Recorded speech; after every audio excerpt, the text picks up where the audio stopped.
qué Dios no hace nada si al fin es una batalla espiritual? Primero mencionaron a Hitler, ¿no? Hitler y Mao. Y Mao. Para los que no saben, déjenme enseñarle algo. Hay un libro que se llama El último mandamiento, sed santo. Y en eso hay una historia de un joven chino que fue a estudiar ministerio con un misionero. Ese misionero lo entrenó por más de 10 años. Y durante el tiempo que lo entrenó, ese joven aprendió tanto y tanto de la Biblia. Pero el misionero se tuvo que retirar a Inglaterra y cuando regresó, él quiso mirar nuevamente a su misionero para que continuara sus estudios teológicos o estudiar sus estudios bíblicos. Sin embargo, cuando entró al hotel no lo recibieron y le entraron a golpe y lo mandaron herido terriblemente y lo tiraron a la calle. Y le dijeron: aquí no pueden entrar los chinos, únicamente los blancos. El nombre de ese muchachito que aprendió tanta y tanta Biblia se llamaba Mao Zedong. En cuanto al concepto de la guerra espiritual es algo que muchos de nosotros no lo predicamos en nuestras iglesias y creemos que es únicamente un monopolio pentecostal. Hay muchas cosas en la iglesia, en la Biblia, que hay que estudiar acerca de la guerra espiritual. Hoy mismo en Estados Unidos de Norteamérica tenemos una guerra espiritual entre lo que la gente quiere hacer en contra de la voluntad de Dios y lo que quieren hacer las cosas de acuerdo al Señor.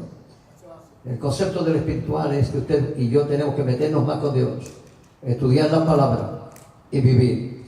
La pregunta es muy interesante: ¿por qué Dios no hace algo? Dios hizo ya, nos dio a nosotros el poder del Espíritu Santo. Y si usted va al libro de Segunda de Samuel, de Segunda de Juan, usted encuentra que dice: abogado tenemos para con Cristo. La palabra abogado ahí es paracleto, que quiere decir el Espíritu Santo es mi abogado, es el que me defiende. Pero hay algunos de nosotros que nos metemos en lugares que no debemos estar. Es decir, que Dios no va a quitar ni va a hacer, para eso nos envió a nosotros, que nos metiéramos nosotros con Él, que viviéramos bien cerca del Espíritu de Dios, que buscáramos el rostro del Señor, que oráramos más, que desarrollemos más el don de discernimiento. Pero no podemos echarle la culpa a Dios porque Él no hace algo. Eso sería muy fácil de que Dios dijera: voy a destruir tal país para que otro viva. No lo ha hecho ni lo hará. No lo va a hacer. Por lo tanto, nosotros tenemos que pasar trabajo y luchar espiritualmente. Ahora le voy a decir, hay muchos de ustedes que entran a su trabajo y usted dice: yo este trabajo para mí es terrible. Ese es el lugar que Dios te quiere, porque hay guerra espiritual. Y la guerra espiritual es cuando usted se encuentra con gente que no cree lo mismo que usted cree. Y hay una batalla espiritual. Así que usted tiene que prepararse espiritualmente cada mañana, cada día. Y si usted espera que Dios resuelva el problema, usted va a vivir bien amargado. Les recomiendo que ore. Aún en los mismos conceptos religiosos vemos nuestras iglesias que no están todas de acuerdo. Y sin embargo, ¿verdad?, queremos que Dios haga un milagro. Yo tengo una frase últimamente que a la gente no le gusta, pero siempre la digo: en este mundo o la culpa la tiene el diablo, o la tiene Dios, o la tiene Trump.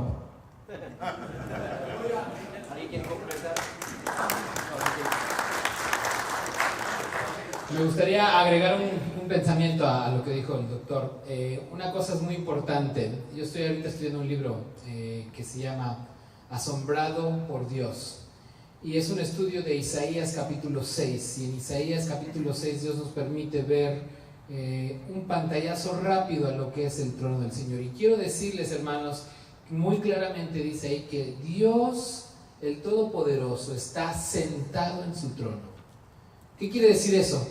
De que Él no está preocupado por lo que está pasando en el mundo, en la política, en la economía. Dios sigue siendo Dios y está centrado firmemente en su trono. Ahora, la pregunta que hacen quizás se puede hacer, se puede unir a la pregunta que se ha hecho a través de toda la historia y a través de los autores bíblicos: ¿por qué el impío sigue siendo exitoso mientras el justo muchas veces sufre? Una pregunta que los autores de la Biblia se han hecho desde el principio, y Dios contesta en el libro de Job, y le contesta de esa misma manera: yo soy Dios, yo soy soberano, y sobre todas estas cosas tengo control. Ahora, Quiero que entendamos de que nos es fácil a nosotros ver el mundo de nuestra propia perspectiva, ¿sí? De lo que nos está pasando a nosotros, del dolor que sentimos nosotros. Y se nos olvida que desde antes de que empezara esta historia, Dios siempre ha estado en control. Lo que Dios vino a establecer aquí en este momento, cuando vino a la tierra, fue establecer su reino en los corazones de cada persona que está. Y Él sigue siendo Señor sobre ese reino. Y un día Él va a regresar y va a establecer el reino sobre la tierra. Pero en este momento, el reino de Dios está establecido en los corazones de los que le adoran. A pesar de lo que pase. A pesar si sigue creciendo el movimiento impío, a pesar de que el comunismo tome control, los cristianos, los que verdaderamente siguen a Dios, siempre han sido describidos por personas que no están dispuestas a doblar rodillas a Baal, porque dentro de sus corazones reina Dios. Y no sé por qué ese ha sido el patrón, pero Dios dijo, si el Hijo de Dios ha sufrido tantas cosas, también los discípulos van a sufrir. ¿Por qué Dios lo quiso de esa manera? No alcanzamos a entender, ¿verdad? Qué bueno fuera que fuera diferente. Pero el reino de Dios se establece en nuestras vidas, no por lo que está pasando en la política, sino al saber de que Dios está centrado en su trono, como acabamos de cantar, de que confiamos en Él. Y lo que importa no son las promesas que nosotros le hacemos a Dios, sino las promesas que Él nos ha hecho a nosotros. Próxima pregunta. Muy bien, gracias. ¿Cómo vencer la ira siendo machos? ¿Cómo vencer la ira siendo machos? ¿Quién quiere responder? ¿Alguien quiere responder? El que sea macho. Primeramente somos hombres del reino, no machos, ¿verdad? En mi país, machos es un animal. Perdón si no lo veo, pero en mi país. La Real Academia Española lo dice. Muy bien, la Academia Española ni lo sabía, mira eso. Pero eso es lo primero, somos hombres del reino. Segundo, yo diría mucha oración. Yo creo que dependiendo bastante de cómo uno se ha criado, lleva algo, y si no estamos respondiendo al punto de nuestra vida que nos ha llegado a ese cabo, lo vamos a continuar y continuar, porque el enemigo y nace, ¿no? Continúa y continúa. Orar bastante. Y tercero, yo diría confesarlo ante Dios primero, y si tiene ira contra alguien, contra la persona, ¿verdad? Bíblicamente hablando, esos son los pasos que yo diría y le animaría bastante. Lo primero es como hombres, y le digo, mejor dicho, como David. No sé si David muchas veces, aquí David Endara, muchas veces lo que hace cuando se enoja, se queda cerrado y se queda callado y fomenta malas cosas. Pero Dios nos dice que confesemos, ¿verdad? Dios nos dice que hablemos, que es algo sobrenatural el poder decirle a alguien perdón, admitir, confesar y desviarse de sus caminos. Si tú puedes estudiar más la vida del apóstol Juan, sería muy bueno. Tú sabes que él y su hermano Jacobo eran llamados como apodo, ¿no? Los hijos del trueno. Y después a Juan ahora se le conoce como el apóstol del amor, ¿no es cierto? Por sus cartas, especialmente primera de Juan. ¿Qué hizo la diferencia entre Juan y Jacobo, que pidieron que descendiera fuego del cielo para que destruyera una ciudad, y este apóstol que ahora es conocido como el apóstol del amor? La diferencia la hizo Jesús. Jesucristo hizo toda la diferencia. Y Cristo Jesús es la esperanza para los que luchan con el pecado de la ira. Y Jesús hizo la diferencia en Juan y Jacobo, y Jesús la puede hacer en nosotros también. Y en Efesios capítulo 4 habla de quitar y poner, ¿no es cierto? Quitar lo viejo y poner lo nuevo. Desvestíos de estos patrones de pecado que tienen en sus vidas y vístanse del nuevo hombre. Y él dice, dejen la mentira en el versículo 25 y hablen verdad cada uno con su prójimo. Versículo 26, Efesios 4:26. Airaos, pero no pequéis. No se ponga el sol sobre vuestro enojo, ni deis lugar al diablo. Puedes estudiar pasajes como este, incluso pasajes de los evangelios donde Jesús habla acerca de arréglate con tu hermano y no dar lugar al diablo. El que peca airado y guarda rencor y amargura y enojo en su corazón, le da lugar a Satanás en su vida, para que Satanás rompa sus relaciones, rompa su ministerio. ¿Alguien más? El fruto del Espíritu es bien importante. Dice autocontrol. Y podemos, nosotros tenemos autocontrol. Y creo que algunas veces, por decirlo así, le permitimos al enemigo que saque de nuestra vida lo que no hay. Por eso es tan interesante que cuando Cristo nos salvó, la palabra simplemente somos una nueva criatura en Cristo es algo nunca antes visto. Usted tiene que haber cambiado. Algo hay mal en el cambio. Y no es en el cambio de Dios, sino en mi propia persona. Y si me ayudan a completarlo, si somos nueva criatura en Cristo, las evidencias tienen que ser vistas. ¿Cierto? Hay que haber evidencias. Si decimos que somos, hay que probar por las evidencias. No por la boca, pero sí por nuestras acciones también, ¿no? La otra pregunta es, ¿cómo enfrentar bíblicamente la educación secular que reciben nuestros hijos? ¿Cómo enfrentar bíblicamente la educación secular que reciben nuestros hijos? Creo que el pastor Josué tiene 6 hijos, puede hablar mucho sobre eso. Esta es una cosa que yo vengo estudiando mucho últimamente, particularmente porque las estadísticas dicen que la mayoría de los hijos que vienen de buenos hogares, que van a la iglesia, salen de la high school, de la preparatoria, van a universidades y en un poco de tiempo después son ateos, agnósticos, o el 70-80% de ellos ya no están regresando a la iglesia. Es un crisis tremendo en el cual estamos viviendo en estos días.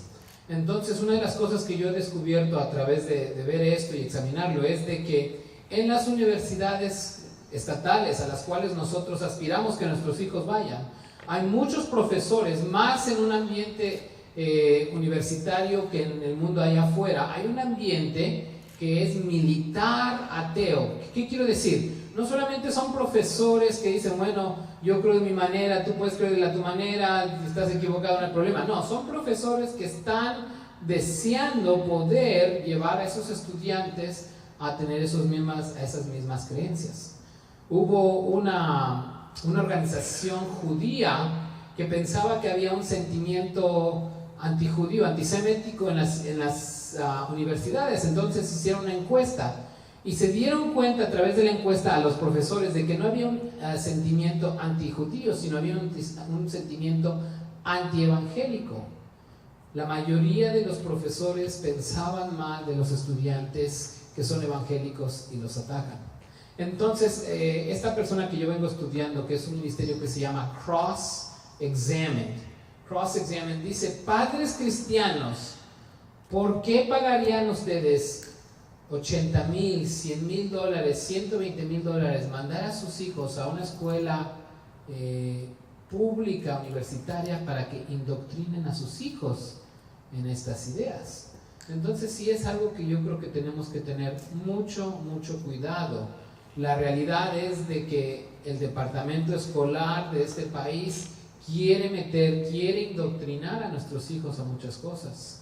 Y si no velamos por eso, recuerden que la mayoría del día los niños la pasan en la escuela, no en el hogar, no siendo enseñados, no en la iglesia, sino en esos lugares. Entonces hay que tener mucho cuidado.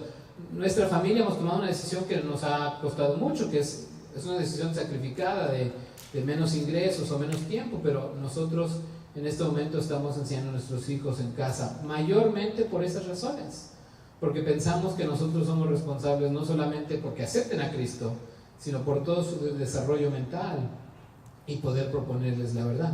Pero ahora que mis hijos entran en la high school, mi hijo mayor está en 9º grado, estamos ya hablando, bueno, ¿y qué vamos a hacer después de la high school? ¿A dónde los vamos a mandar? ¿Qué es lo que vamos a hacer?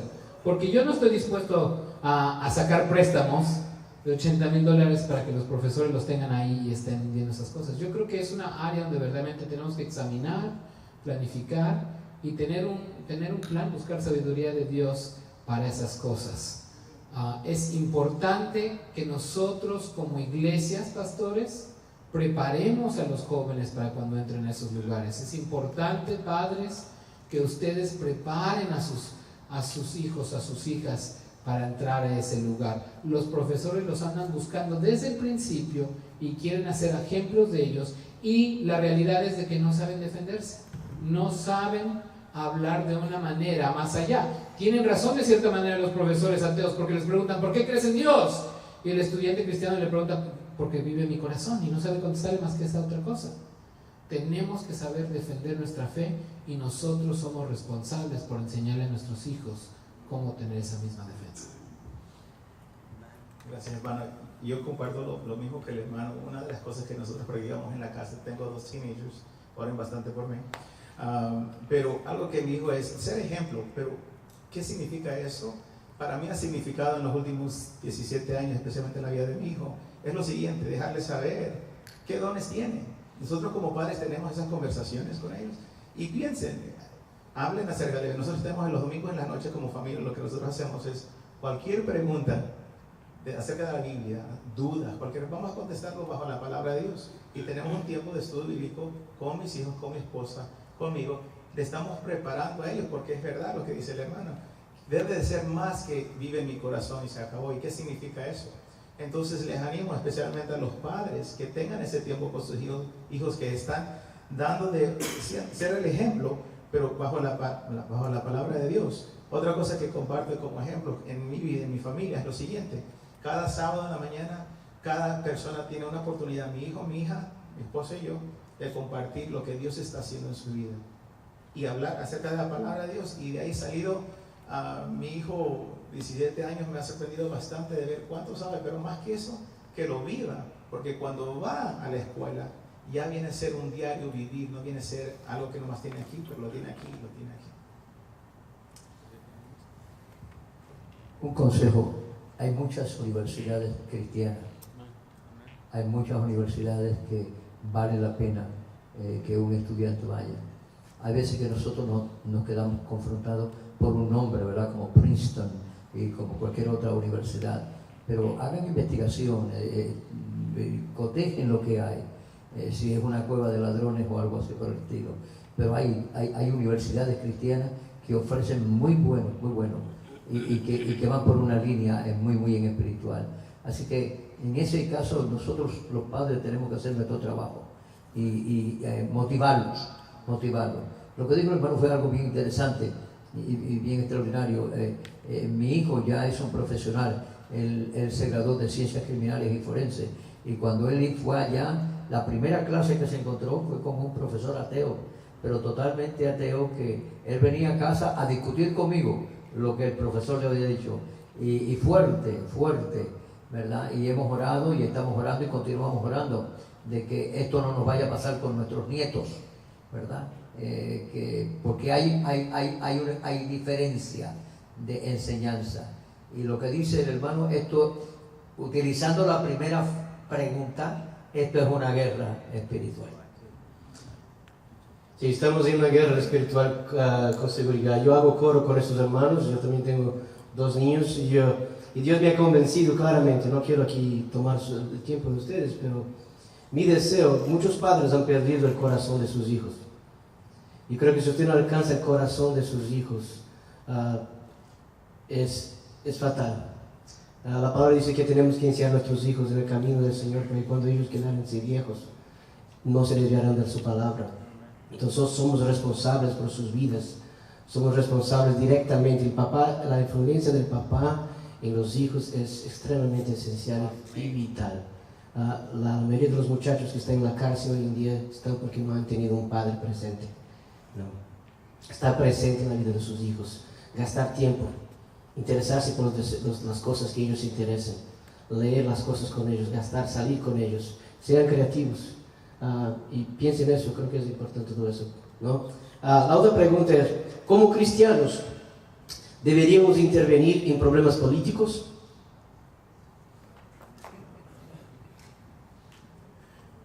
Yo creo que sí.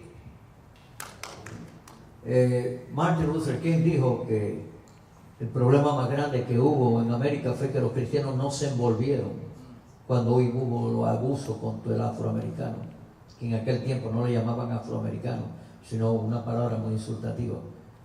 Y vemos que muchas veces la iglesia ha guardado silencio cuando debió levantarse y hablar.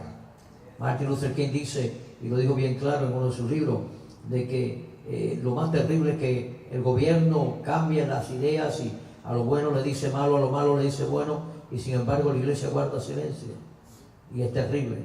Y en el caso se lo puedo decir bien claramente. Hubo una mujer tejana que no quiso que su hijo entrara a la clase donde se oraba todos los días.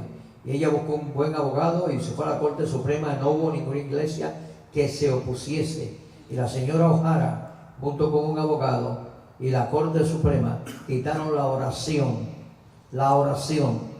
de la escuela. La sorpresa más grande es que el niño que ella trató de proteger, que no orara, hoy es un pastor evangélico en Austin, Texas. Y la señora no aparece porque fue asesinada para quitarle las riquezas. Algo muy interesante que nosotros tenemos que entender. Muchas leyes se han quitado y la iglesia nunca ha dicho absolutamente nada. No se ponen de acuerdo porque todo el mundo quiere ser cacique o todo el mundo quiere que Dios haga el milagro. Y el milagro lo va a tener que hacer Dios por medio de nosotros. Yo creo que nosotros debemos intervenir sí, en la política, pero no dejar que la política interviene en tu vida cristiana. Creo que las cuestiones todas... No, porque nosotros hemos perdido espacio, los principios, los morales están tan bajos, y si no hay gente de Dios, con principios de Dios, interfiere en la política, vamos a estar recibiendo cosas muy malas y van a tener leyes que brevemente será muy difícil para nosotros. Si los musulmanes están en la política, ¿por qué nosotros podemos estar en la política? ¿No? Tenemos 2 senadores musulmanes, el primer congresista, el primer major, ¿cómo se dice? Alcalde de la Unión Europea está en Londres y es musulmán, y ellos están penetrando en la política, están dejando que su fe interfiere en los cambios que ellos están haciendo. Yo creo que sí. La otra pregunta es cómo hablar de paternidad. Esa es muy bonita. No sé quién se pregunta, me encantó esta pregunta. ¿Cómo hablar de paternidad si no hemos sido buenos padres?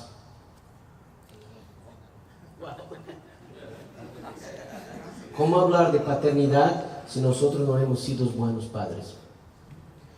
Como pastores nos toca muchas veces predicar de principios bíblicos de los cuales no hemos dominado o de los cuales nosotros luchamos. Y es interesante cómo Satanás en camino a la iglesia empieza a usar eso, ¿verdad? Vas a predicar hoy sobre ser padre y esas cosas y mira cómo fallaste ayer o en tu matrimonio, mira cómo fallaste hoy. Entonces puede ser que muchas veces el enemigo, nuestra culpabilidad nos quite nuestra responsabilidad de hablar, ¿sí? No quiero que me malentiendan. Yo creo que es muy necesario poder poner el ejemplo, porque sin el ejemplo no podemos hablar con autoridad. Es bien importante poner el ejemplo. Sin embargo, los principios de Dios no cambian. Si en tu vida no has sido buen padre, eso necesita cambiar con el Espíritu Santo, pero no significa que ahí se acaba tu responsabilidad como padre de hablar de los principios de la Biblia, porque la palabra es lo que cambia a las personas, ¿sí? Es el poder de su palabra, es el poder de sus principios. Entonces es necesario enseñarle a tus hijos, es necesario enseñarle a tu familia de estos asuntos, pero sí es muy importante el testimonio. Entonces nuestros hijos no esperan que seamos padres perfectos. Ha habido muchas veces que yo he tenido que disculparme con mis hijos, pedirles perdón, porque por un momento me frustro, hago algo, digo algo que los lastimó en un momento de enojo y he tenido que pedir perdón. Pero sí he tratado de ser ejemplo para poder vivir. Sería para mí muy triste, siendo pastor, ministrar, ir a diferentes iglesias, hacer diferentes cosas, estudiar en institutos, enseñar y perder mis propios hijos. Eso sería para mí no éxito. Entonces, ¿cuánto más tenemos que velar de nuestra casa? Y muchas veces pensamos que ahí las cosas se van a ir dando por accidente, se van a ir dando, mañana le enseño, mañana hago esto. Hay un artículo que a mí me encanta que habla que hay santidad para el día de hoy. Esa santidad, si no la practicas hoy, se fue. Hay una santidad que es para hoy, amados hermanos, que si no la ponemos en práctica, olvídate. Siempre estamos, no, mañana leo la Biblia, mañana hablo con esto, mañana hago el devocional familiar. Y ese mañana nunca llega. Y ese es el camino que lleva a la destrucción, el camino del mañana. Entonces, cuidado, armémonos de fuerza, diciéndole al Señor, Señor, no puedo yo en mi propia fuerza, hay cosas que todavía me derrotan, pero a través de ti podemos. Y creo que son preguntas fantásticas. Yo creo que si usted no ha sido un buen padre, sea un buen padre entonces. Es una cuestión de decisión, una cuestión de corazón. Daniel dijo, no es Daniel de aquí, pero Daniel dijo, yo propuse en mi corazón no contaminar. Es una cuestión de decisión. Entonces decida ser un buen padre. Hay tiempo para recuperarse. Yo creo que hay tiempo para poder recuperar el tiempo perdido. De repente usted no tiene una relación con su hijo, llámalo, pide perdón. Yo creo que la palabra de Dios dice que en Proverbios que la soberbia antecede la caída. Entonces la soberbia nos impide de sermos humildes. Seamos humildes y reconocer que somos fallos, somos seres humanos. Antes de ser pastores somos hombres, ¿no? Muchas veces nos olvidamos que somos superhombres, pensamos que somos superhombres, no, pero somos hombres como cualquiera de ustedes. Tenemos nuestras luchas, nuestras fallas y nuestras debilidades. Esta pregunta es, ¿cómo enfrentar el divorcio espiritual? Cuando no tienes nada que reprochar ni reclamar de tu cónyuge. ¿Cómo enfrentar el divorcio espiritual? Me imagino, no sé si la pregunta tiene a ver si los dos tienen pensamientos diferentes teológicos o si los dos están en iglesias diferentes, no sé si tiene a ver con eso. Pero entendieron la pregunta. ¿Quién hizo la pregunta? No sé si me puede explicar. ¿Qué quiso usted? ¿Cómo enfrentar el divorcio espiritual?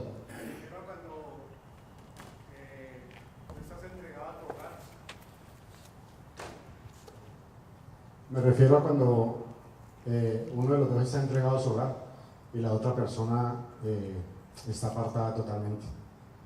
¿Sí? Porque hay un determinado momento que no te das cuenta cuando este fantasma comienza a andar en tu vida y piensas que todo está bien por la forma en que se está viviendo y te coge por sorpresa y te hunde porque estás espiritualmente débil o eres ignorante frente a la vida espiritual. Entonces yo creo que sobre eso me gustaría escuchar algo.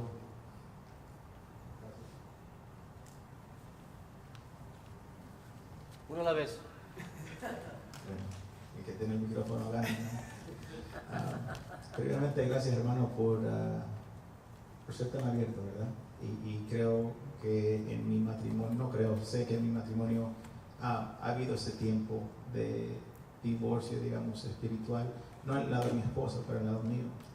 Lo interesante, y yo comparto bastante esto a los hermanos en la iglesia, que hubo un tiempo que yo me aparté de Dios, no me aparté de la iglesia, pero me aparté de Dios. Yo seguía viniendo a la iglesia, y eso es algo bien. La gente dice, pues, ¿cómo puede pasar eso si estás en...? No, yo me aparté, yo estaba muy lejos de Dios, pero venía a la iglesia.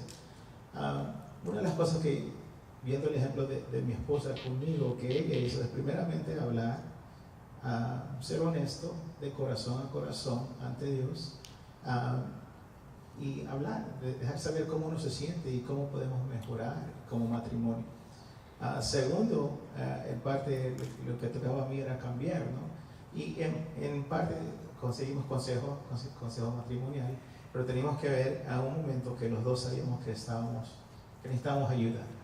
Y a ese nivel a veces toma tiempo. Para mí me tomó, gracias por mi esposa, y Dios me la ha dado, que tuvo mucha paciencia conmigo, porque me tomó tiempo de saber, como les digo, ¿no? Yo iba a la iglesia, yo estoy bien, voy a la iglesia, pero estaba muy apartado de Dios, muy apartado de Dios. Entonces es reconocer primeramente y llegar a ese punto individualmente, pero también como matrimonio.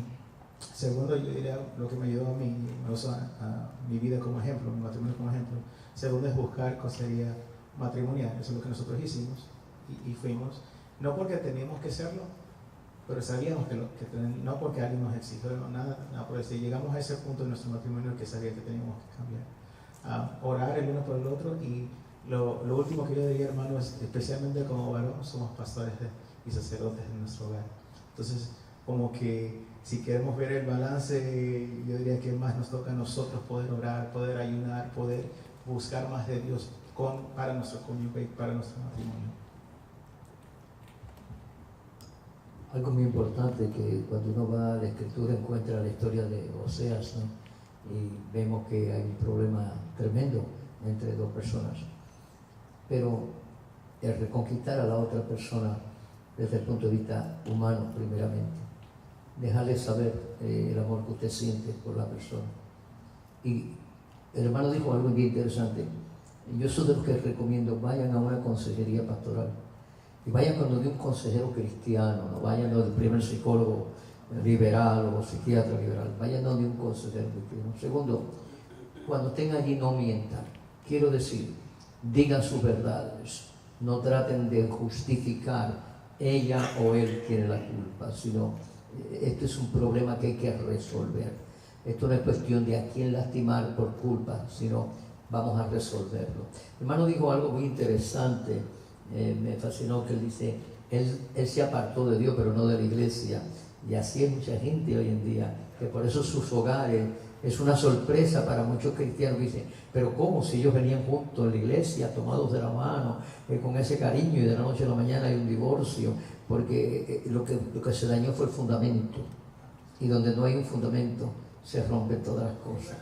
Entonces yo iría, hablaría con la persona, trataría de hablar lo más dulcemente posible y trataría de buscar ayuda de alguien que tenga experiencia, ayuda de alguien que tenga bendición, y que ustedes ambos sean honestos.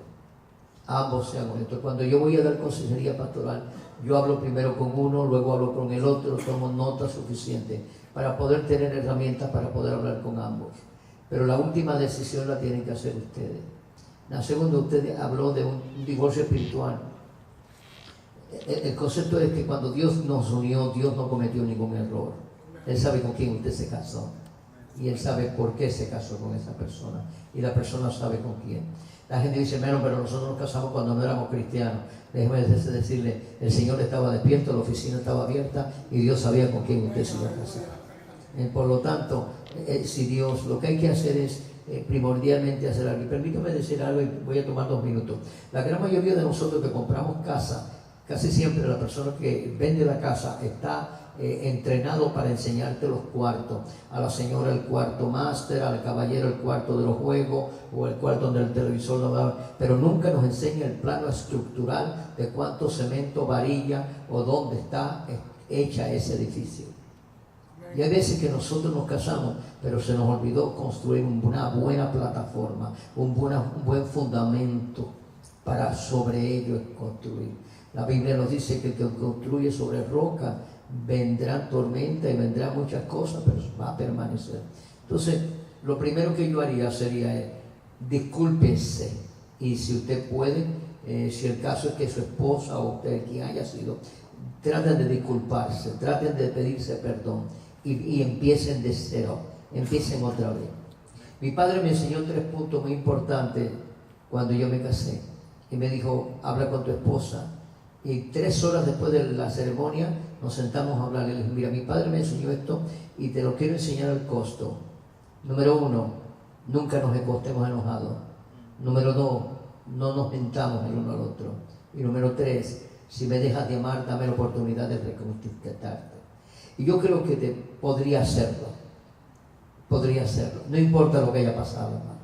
No importa los dolores, las tristezas, en fin, ¿verdad? Yo les recomendaría que si usted como varón, usted como sacerdote, tome la iniciativa. Tome la iniciativa. No se rinda cuando le digan que no. No se deja caer. Hay veces que usted puede ser más maduro o ella, en fin, hay muchas cosas, pero para mí el matrimonio es bien importante. Es tan importante que yo creo que cuando Dios le dio permiso al diablo para quitarle todo a Job, le quitó todo, pero no le pudo quitar la señora. Y la señora no era muy dulce, que digamos. Una palabra para... Yo tengo 8 años de casado y una de las cosas que se me da en la mente es, a mí no me está pasando ni me puede pasar eso, pero recordé ahorita mientras hablaban los hermanos, 1 Corintios 10, el que está firme, el que piensa que está firme, mira que no caiga. Cuidemos nuestros matrimonios, hermano. Tal vez hoy tú puedes estar, digamos, en una situación matrimonial muy bien y el próximo año a esta misma fecha, de tu descuido a tu matrimonio, estás haciendo la pregunta, ¿verdad? ¿Qué hacer en esta situación? Así que cuidemos nuestro matrimonio, hermano. Corteja a tu esposa, invita a las citas, pon una fecha una vez al mes en el calendario y dile, salgamos, compartamos, hablémonos a los ojos. Hay un buen libro que se lo recomiendo de C.J. Mahaney, se llama El sexo, el romance y la gloria de Dios. Búsquenlo, está por ahí. Y el concepto principal de ese libro es: toca el corazón de tu esposa antes de tocar su cuerpo. Se lo recomiendo para que lo lean, lo hablen entre los grupos de los hombres y cuidemos nuestro matrimonio, mis hermanos. ¿Cuántos años tienen algunos aquí de casado? Vamos a decir, ¿cuántos tienen más de 50 años de casado? Yo tengo 52 años de casado, vamos a cumplir 53. Hace 17 años mi esposa cayó en una enfermedad. Cuando yo me casé en el 66 nunca me dijeron que iba a tener ella Parkinson. Así que cuando usted dijo que sí, y yo tengo una conferencia que se llama ¿A qué le dijiste que sí? Porque algunos dijeron que sí porque estaban locos por irse al barco. Ahora te tienes que bajar del barco y encontrar la realidad. Un matrimonio es difícil, pero es posible. Lo que dice el hermano, yo me da gusto que esté joven, porque él dice 7 años. Y yo recomiendo que cada pareja saquen un día por mes o por quincena y se vayan a tomar un café ellos dos solos. Hermano, pero ¿qué hacemos con los nenes? Rífenlo, véndanlo, pero váyanse ustedes. Y no importa la edad, porque eso me molesta mucho. La gente dice, hermano, nosotros estamos viejos nada. Hay que renovar ese matrimonio constantemente. Amén, amén. Yo siempre digo que siempre va a llover. Si no ha llovido en tu familia todavía, ahora va a llover. Vamos a pasar por tempestades en nuestras vidas, pero Dios acalma las tempestades, ¿no? Dios acalma las tribulaciones. La palabra de Dios dice que nosotros tenemos que ser obedientes a su palabra, que falta sermos obedientes a los enseñamientos que el Señor nos ha dejado. En 1 Pedro dice que tenemos que tener entendimiento, amar a nuestras esposas con entendimiento. Y esa palabra es muy difícil. Entender a una mujer es difícil. Es un animal complicado. Les digo, yo tengo casi 25 años de casado y todavía no la entiendo. Pero la amo. Porque Dios no me diga que tengo que amar como Cristo amó a la iglesia, ¿no? A dar mi vida por ella. Entonces hay esperanza porque Dios sigue trabajando en el negocio de milagros. Él todavía sí hace milagros. Entonces hay milagros para todos nosotros. Hermano, yo también, permítame un segundito. Aquí los hermanos contestaron muy bien y consejos muy prácticos, hermano. Pero yo quiero afirmar algo, no sé si le entendí mal o no, pero algo más doctrinal. Usted mencionó el divorcio espiritual. Y de mi entendimiento de la palabra de Dios no existe un divorcio espiritual. No hay ningún momento donde la Biblia dice que Dios permite un divorcio espiritual. Aún la Biblia dice que Dios odia el divorcio. Hubo una ocasión en el Antiguo Testamento cuando Dios permitió por un momento que el pueblo de Israel se separaran de sus mujeres paganas, de sus esposas paganas, porque Dios detesta aún más que el divorcio, la idolatría. Pero fue un momento cuando le preguntaron los fariseos en el Nuevo Testamento al Señor Jesús, no le estaban preguntando porque querían saber lo que él pensaba, querían atraparlo, porque en la cultura de ese tiempo ya era muy común el divorcio, y aún los que más se divorciaban eran los sacerdotes, eran los fariseos. Decían que por cualquier motivo uno podría separarse de su mujer. Lo que estaban tratando de hacer los fariseos en ese momento al preguntar al Señor Jesús es de que cayera de favor del pueblo. Esta persona es muy radical, decir que no, que lo que Dios unió junto no se puede separar. Entonces yo creo que es muy importante que entendamos lo que Dios piensa eso. ¿Para qué? Para que si tenemos problemas en los matrimonios nos esforcemos, trabajemos para salir adelante. Tú me puedes decir, bueno, es que yo me casé con la persona equivocada. Si estás casado, ya no es la persona equivocada, esa es la persona que Dios tiene. Trabajemos y recuerden siempre que cuando nos ponemos debajo, nos sometemos bajo de lo que Dios quiere para nuestras vidas, Él logra llenar los agujeros, Él logra aplanar, Él logra poder conquistar las heridas y mucho maltrato que quizás nos hemos hecho lo uno al otro. Yo no conozco su situación, pero sí sé que Dios está sentado en su trono y Él tiene el poder para hacer las cosas. Amén, amén. Hermanos, tenemos solamente más 6 minutos para terminar. Entonces va a ser la última pregunta. Esta pregunta creo que muchos de ustedes ya lo respondieron de alguna forma o de otra, pero si puede adicionar algo más de repente a esta pregunta. Dice lo siguiente: quiero establecer en mi hogar un modelo de Cristo en mi familia. ¿Cómo establecer este modelo desde el principio, desde la perspectiva bíblica? ¿Cómo establecer este modelo desde la perspectiva bíblica? El más jovencito ahí. Con tu ejemplo primero, que Cristo sea el rey de tu vida, que tú estés sometido a la autoridad de Cristo y pues tú como el líder de tu hogar, tu familia te va a seguir. Y es muy difícil que una familia se resista a seguir a un hombre que se parece a Jesús. Es muy difícil. Paciente como Jesús, amoroso como Jesús, misericordioso como Jesús. Tu vida, ese es el primer paso de cambio. Estudia a Jesús, conoce a Jesús, métete a los evangelios. Mateo, Marcos, Lucas, Juan, 4 nos dejó nuestro Dios en la Biblia, 4 relatos de la vida de Jesús. Y después estudia Colosenses, que estamos completos en Cristo. Métete en la vida de Jesús y que Jesús sea formado más y más en ti. Y tu familia te va a seguir a alguien que se parece a Cristo. Eso va a ser un deleite para tu esposa. Eso va a ser un deleite para tus hijos. Seguir a alguien lleno de misericordia como Jesús, lleno de amor como Jesús. Creo que ese es un paso y después, no sé. Traten de tener un devocional diario. Traten de tener un devocional diario. Algo muy importante, yo estoy aquí y mi esposa está en Texas, pero de noche leemos el mismo devocional. Ella lo tiene en inglés, yo lo tengo en español. Y yo leo el devocional. Y yo entre todos mis libros acabo de encontrar un devocional que lo compré hace muchos años, que era de Charles Spurgeon. Le leo un verso o le leo una historia, ¿verdad? Que son pequeñitas. Ella me lee otra. A mí me criaron, no sé si algunos aquí se criaron así, pero a mí me criaron con un librito que se llamaba en aquel tiempo El Aposento Alto. Era un librito bien pequeñito, con una oración, con un pensamiento. Y yo me recuerdo que no me iba a la escuela si papá no leía eso y si no bendecía. Y yo creo que ese es el principio. Levántese 15 minutos antes, haga un devocional, bendiga a sus hijos que todavía quizás están en cama o se estén preparando la escuela, bendiga a su esposa que se dirija al trabajo, que se bendigan el uno al otro. Llámense en el concepto de orar el uno por el otro. Para nosotros ha sido una bendición el poder tener cada mañana, levantarnos cada mañana y tener un devocional. Y aunque usted no lo crea, hermano, el día es más liviano, el día es más extraordinario.